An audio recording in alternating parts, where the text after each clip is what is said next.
All right, so we've seen that we can make models of text. We can have a multinomial model. This model is big die, probability for every word in the vocabulary. We could estimate it with maximum likelihood estimation. So fine, great. We could take every document in our collection and make a model of it. Now, how could we use these to do retrieval? How can we do information retrieval with them?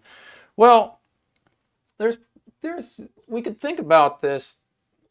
There's probably about 3 ways. So there might be more, but anyway, 3 big ways. We could do retrieval in 3 ways. And let's talk about each of these ways. First one is we can ask ourselves, all right, or we can ask ourselves, but we can ask which documents look like they were generated by our query. So again, just like we've been talking about with the vector space model, where a query is modeled as a vector and a document is modeled as a vector, we're going to take the queries and we're going to model them as like a little document. And so they are going to have a multinomial model describing them and their probabilities of these words. And we can have the same, and we'll have the same for our documents. And so we can go and we can ask, you can envision, it's like, oh, here's my query and my model of my query. Well, I'm looking for, shark attacks. Okay. Well, what's the likelihood that if I had a model that generated shark attacks, would it have generated the documents in the collection? Okay. So basically, this is, we can ask which documents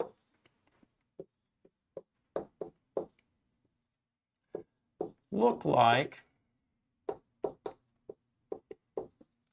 they were generated. Now, generated is a fancy word for thinking about the idea of the roll of a die. So again, we have these models, and we could roll them. They're a die, and one of the faces is going to come up.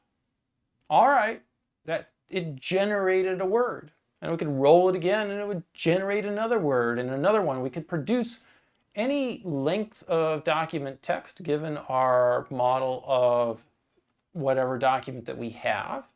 All right. And so we could basically be like, what's the likelihood that the query model could have produced basically what's in a document? So we see these words in the document. What's the likelihood that the query produces the document? Okay. Generated by our query model. Well, so this would be writing the probability of the document given the query. So that's one way to approach this, and it looks really nice, by the way.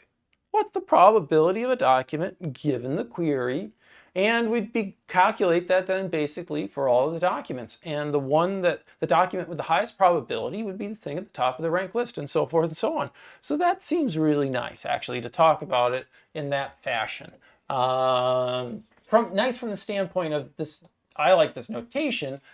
If you, just after our example that we had there with the coins and this notion of which is more likely to have generated this piece of text. And again, so this time this model is we take the query and we ask, did it generate what we see in the document? Yeah, okay, maybe, I guess maybe, that might work. All right. 2, we could also go the opposite direction, which documents were most likely to have generated our query.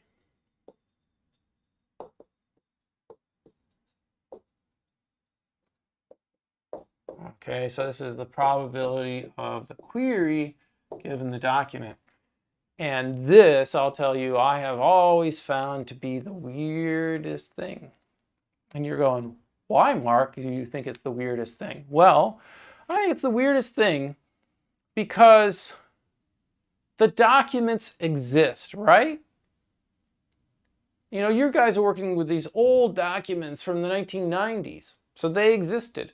And today, you come up with a query. What's the probability that the document generated your query? Well, if you have common sense, you would say it's 0 because they existed prior in time to my query. How could they have ever generated my query? And this is one of the things where common sense lets us down. We're not trying to be use common sense here. We're trying to come up with a retrieval method using probabilistic models. All right. So yeah, we could just as easily as we ask the notion of a query being, modeled and rolling it and seeing what would it have produced a document. And again, we would be calculating this likelihood of that document, that data in the document, which I gotta admit doesn't make much sense either. Why would my query be producing things in the document? But it does, at least it seems to my common sense mind that feels a lot better. This one, we can absolutely ask it and we can look at it this way. It just doesn't feel necessarily sensible, but it's actually sensible. We're just trying to come up with a way to do retrieval, and we've got language models. We've got models of a query and models of documents.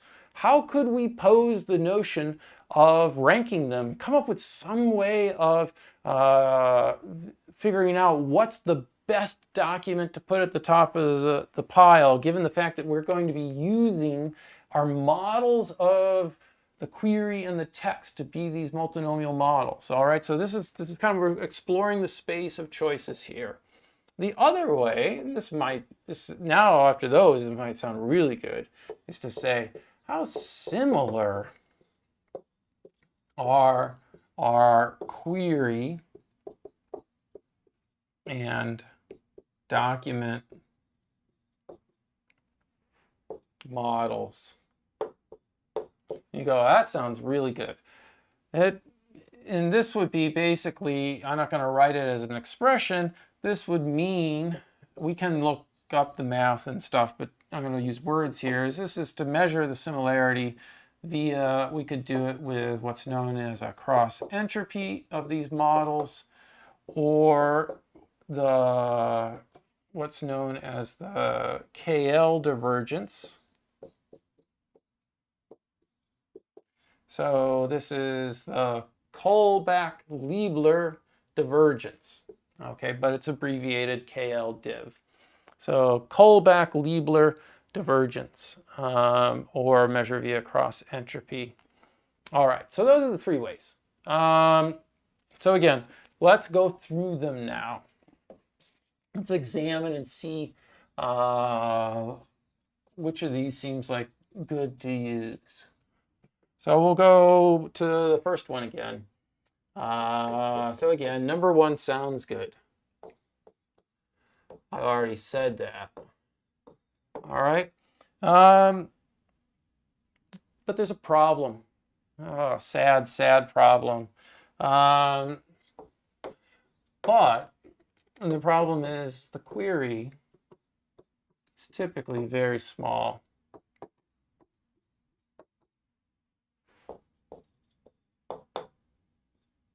So when we use our maximum likelihood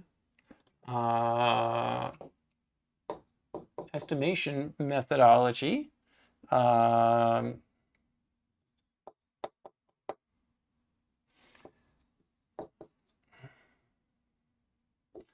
where we've got a probability of the word given the query, okay, and I'll say this is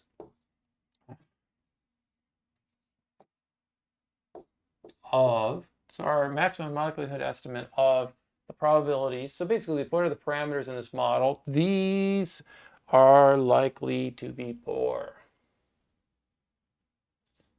or is likely to be poor.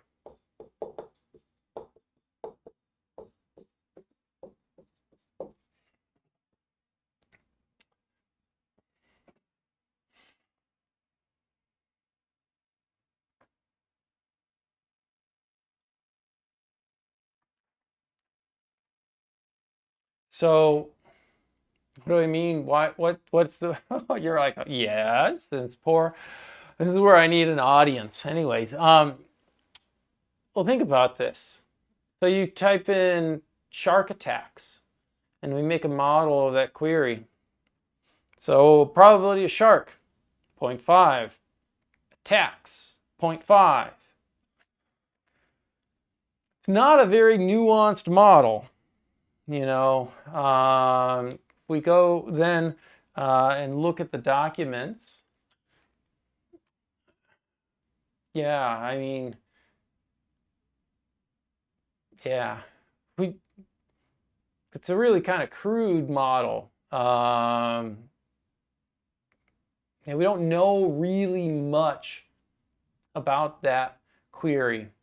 Now, if someone wrote a nice long book about shark attacks as their query, we'd be able to get some really good probabilities estimated from them. But instead, they only gave us 2 words. So our estimation is really crude. It's based upon a tiny amount of data. And you're like, but that's just all the query is. And it's like, yes, it is. But we could envision anyone really actually typing more words for us. Their brain probably knows more. There's probably more to their query than just shark attacks. So there is the notion there that there should be something more nuanced with more words with some sort of probability set to them than the query has. And so we don't really think, I really don't think looking at the likelihood, looking at using those probabilities to the documents are going to work very well. And they don't. So that, number one, while it sounds good, it doesn't actually work very well. So let's take a moment here. So if that doesn't work very well, let's go take a look. We'll pose this question: what does, if in doubt, will you pull out Bayes? Okay. So what does Bayes tell us? Well, we've got probability of document given the query. So this is number 1. So if that's what we want, that we could also compute it as the probability of the query given the document multiplied by the probability of the query all over, probability of the document. Can I get these right? All over the probability of the query. All right. Now, so this would be the same thing. So now let's take a look at this. And what's interesting about it is the probability of the query. So we could rank by this, and we would get this ranking, all right? So we could compute this rather than compute this. And note, we're going to be using here the probabilities of a document generating the query. This is likely to be quite good because we have lots of data usually for the documents. Someone wrote them and used lots of words, and so we're going to have lots of good chances to estimate their probabilities well. And as such, then this could be quite a good number to calculate to rank things by, rather than trying to calculate this directly. So we can go here, but we got to look at some of these other things to figure out. So what about this probability of the query? Well, the nice thing about it is it's the same for all documents, right? So, we don't actually need to bother with computing it because it's not going to change the rank order. And that's what matters. We're trying to rank the documents. So we don't really need this denominator. This probability of a document. So what's the probability of a document? We call this the prior probability.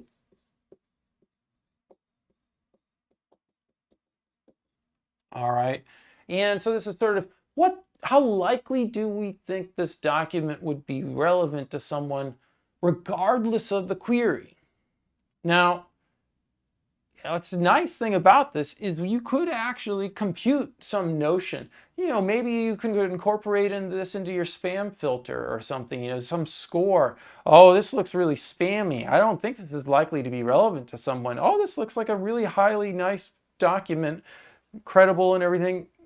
Maybe it should have a higher prior probability. You could incorporate document lengths or something into this as well, short documents versus super long documents and things. So there are all sorts of things. But if we go ahead, and we're going to do this right now, this prior probability, we can just make it the same for all documents. All right, so let's just go ahead and do that. So this is the same for all documents, and so it doesn't matter, but we can choose to make this the same for all documents.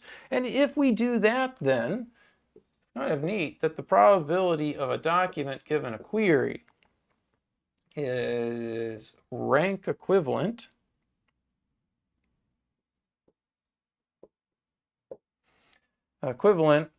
to the probability, and there should be some nice cool symbol in here. I think you put some sort of proportional sign or something. Anyway, is rank equivalent to the probability of query given the document. All right. Oh, wait a minute. So, under the assumption that all the documents are equally likely to be of use to us, and again, this doesn't matter here because it'll be the same for all documents. Whether we choose to rank things by the likelihood of a query generating documents or a document generating a query, we're going to get the same ranking. From the mathematical standpoint, from an actual practical standpoint, again, these probabilities, this model, because we're modeling a document here, these are going to be much better estimated because we get much longer documents and better estimate of the words, whereas our query model is probably going to be really pretty low quality. So we should be able to actually, if we use this to rank, do better than if we use this, even though they are rank equivalent. All right, so that takes us then to basically that's choice number 2. Which sounded a little weird, but is actually going to be pretty good. And so let's spell out in detail what this would be. So the probability of a query given a document, that again is we're going to compute a product over the words in the query. Probability of word given our model of our document raised to the count of the word in the query. And of course, this is what we call query likelihood. All right. And so this is a very effective mechanism for us to do retrieval by. And so we do query likelihood. The ones with cross entropy and KL divergence, I'll tell you, they work very well also. And they become of use primarily when we have a